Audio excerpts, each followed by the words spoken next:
In downtown Kyoto, on a popular shopping street, lies a charming little cafe, the Ran Hotei, owned by a tea master and Budo expert.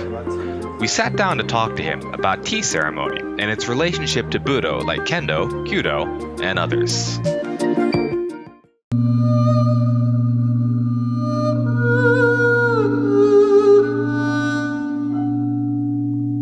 My official name is Randy Channell Soei. Soei is the name that I was given from the previous Grandmaster Hoensai of the Urasenkei tradition and his son, who's the current Grandmaster Zabosai.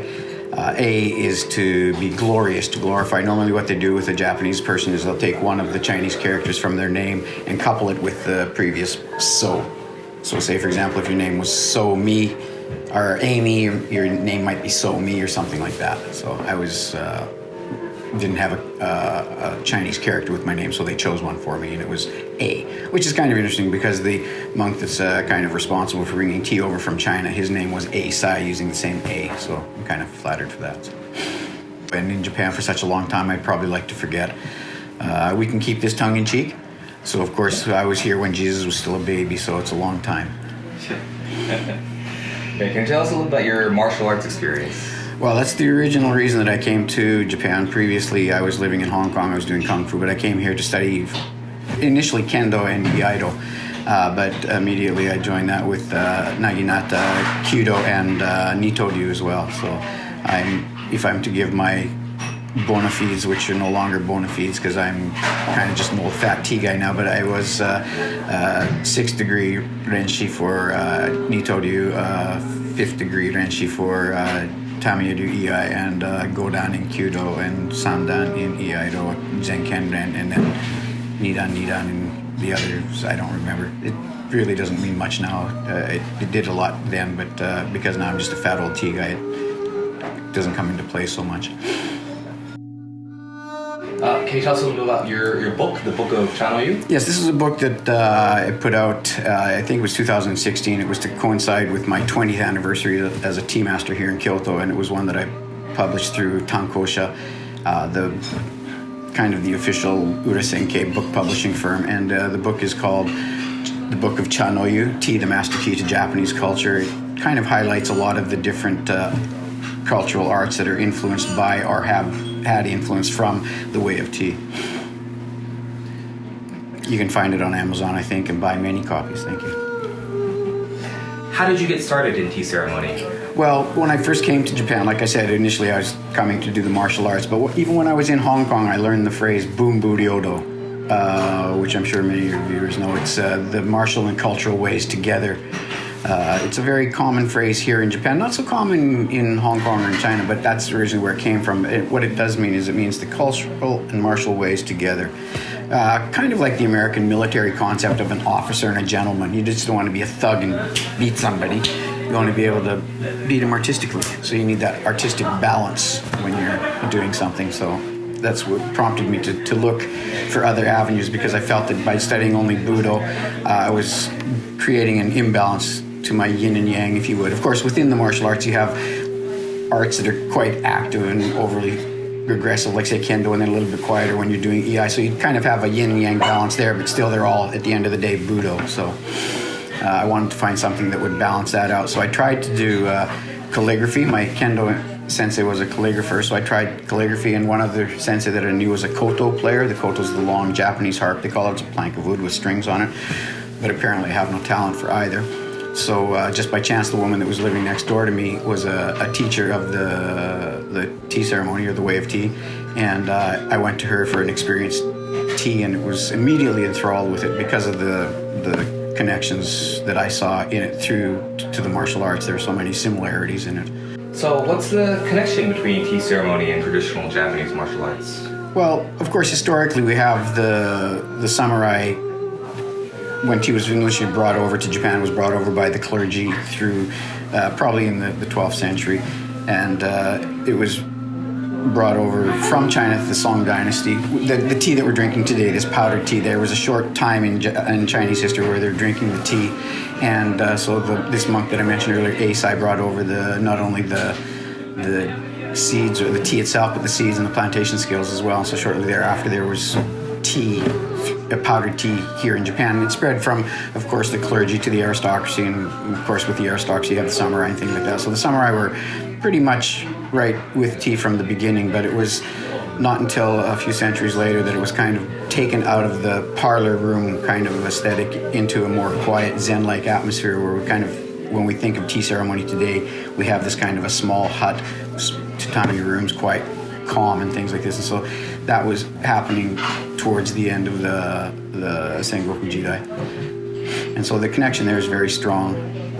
And then, of course, you have Ogasawara and Issei as the two schools of etiquette throughout the samurai periods and things like that. And so that kind of influenced some of the movements and procedures as well. But you can see it if you're watching a full tea gathering and the person doing the tea, you'll be able to see similarities. As a martial artist, you'll be able to look at that and go, okay, you can understand the connection there. Can you give some examples? The one that I always use is this container here. When I bring it into the tea room, I'll bring it in like this, and I'll just walk it into the room. And then, so if you're fighting kendo and you're in your chudan kamae, you're like this. And so if I'm doing a yumi okoshi, which is the beginning of raising the bow, I'm in this position here. So the shapes, the postures, the way we move, the way we bow, different things like this are all kind of related to different postures that were prominent throughout the martial arts as well, or through Budo. And the hishaku itself also is, there are movements when we're laying it down on the kettle here that kind of represent moves that come from Kyoto and different things. So it's not only swordsmanship, but also various other aspects of martial arts. And the way we walk, we have suriyashi and things like this. And so there are quite a few connections.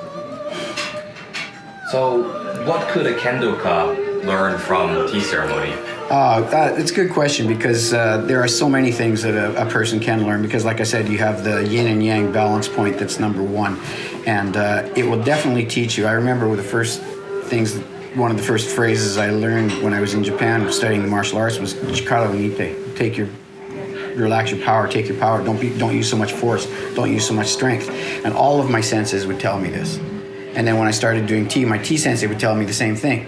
And I'm like, in the martial arts, I thought you're supposed to be strong, and tough and hard. And so I was going at it. And then, but in tea, okay, I can kind of understand. But then finally, I'm starting through tea. I was finally actually to grasp this essence of don't use so much power, don't use so much strength, rely a lot more on balance and things like this. And so like holding things, or when I'm doing, we have a thing here that we call a kamae, like this. This is where we call the kamae.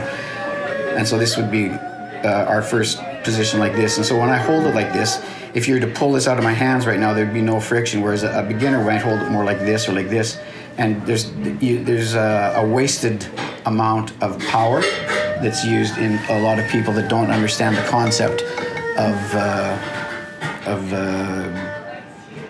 what would you call it, power administration, if you would. Let's say, for example, even something as simple as a punch. You don't start here with a clenched fist and push all the way. You start with an open hand, and then at impact, you should close to get more speed and things like this. And so, technically speaking, just things like that, a lot of times you would be able to aid a person doing kendo, and also the footwork, the way we walk, the way we bow, things like this. But generally, it's the concept of hard and soft, or yin and yang, if you would, for a better lack of a translation.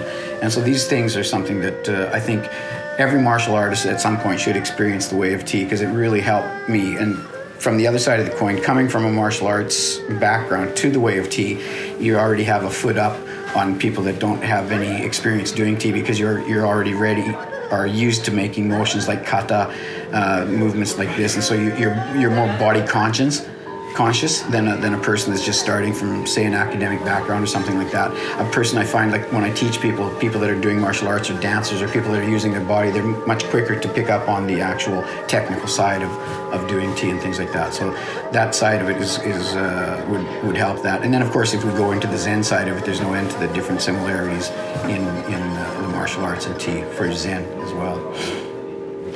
Can you explain a little bit about this scroll that you have hanging behind you? Actually, yes. This scroll today is written by the previous Grand Tea Master, Hohensai Daisosho, and it actually has the 4 Chinese characters that are the 4 principles of tea.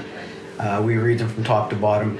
Wake Seijaku. In Japanese, it's simply translated as harmony, respect, purity, and tranquility. And these are points that were written in Sen no Rikyu's time, which is around 450, 500 years ago.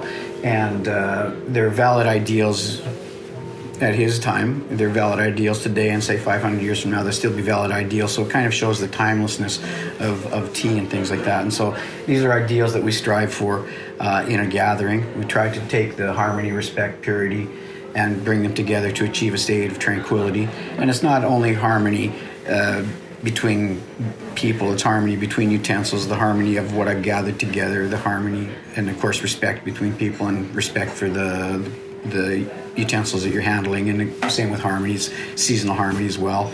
And so the purity aspect comes into when I'm doing the motions and purifying things like this. So you should have a pure heart when you're doing things. So a lot of that is very strongly connected with the martial arts thought, or the Budo thought as well. You have the principle of shuhari, and in tea we say dogaku jitsu.